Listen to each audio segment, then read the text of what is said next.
"Ben, what are you doing in there?"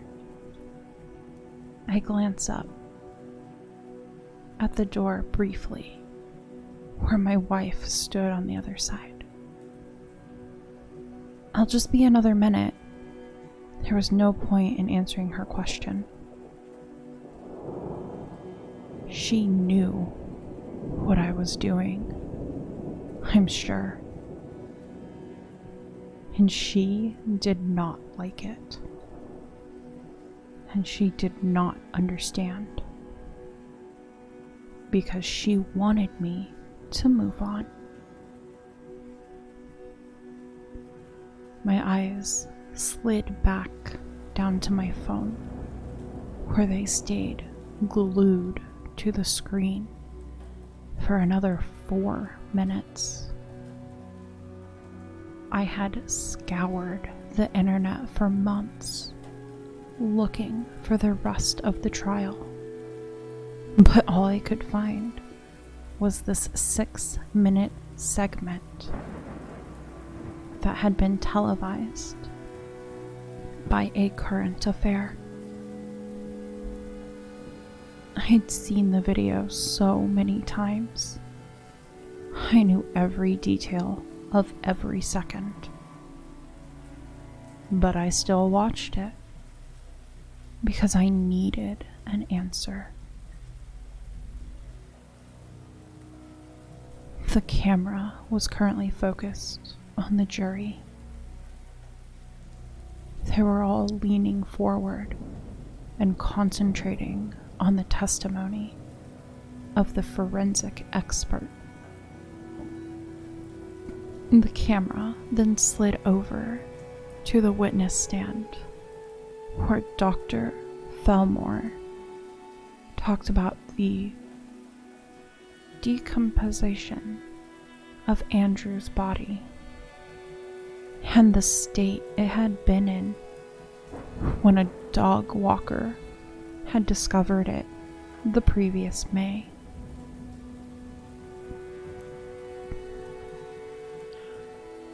Fellmore then walked over to the overhead projector, tapped a stick of slides on the table to straighten them, and then peeled off the top one and placed it on the projector. A graphic photo of Andrew's naked body arrived on the screen. The entire courtroom gasped. A Current Affair had blurred out the photos, but I remember what was on them. They were right to be horrified.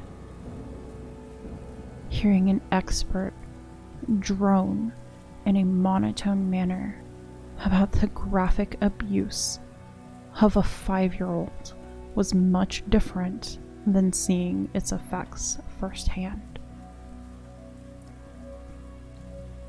The doctor explained the slides without emotion, pointing out the countless abrasions, bruises, and open fractures.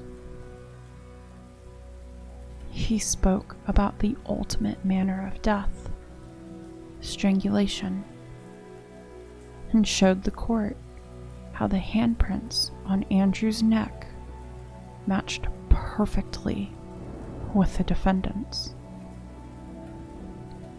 Then he turned the projector off and began to speak about the presumed time of death. The camera pulled back at this point to show my family quietly crying. And then, finally, it panned over to the defendant's table. The boy sitting beside his lawyer looked downright bored. He flipped a pencil back and forth between his fingers and sighed loudly every few seconds. This was the monster I wanted to kill. He seemed to feel the camera was on him now, because he suddenly turned, looked straight at the camera, and smiled. It was smug, intelligent smile, as if he wasn't afraid of the consequences, as if he believed it had all been worth it. And in the end, he was right. The boy had been sentenced to be incarcerated until his majority, and then another 7 years after that. It was nothing. It was less than nothing. I looked over at the straight razor I had begged my wife to get me for my birthday. How do you kill a monster? This was the answer. It would be so easy. But could I bring myself to do it? My little brother deserved a vengeance, even if it came 16 years later.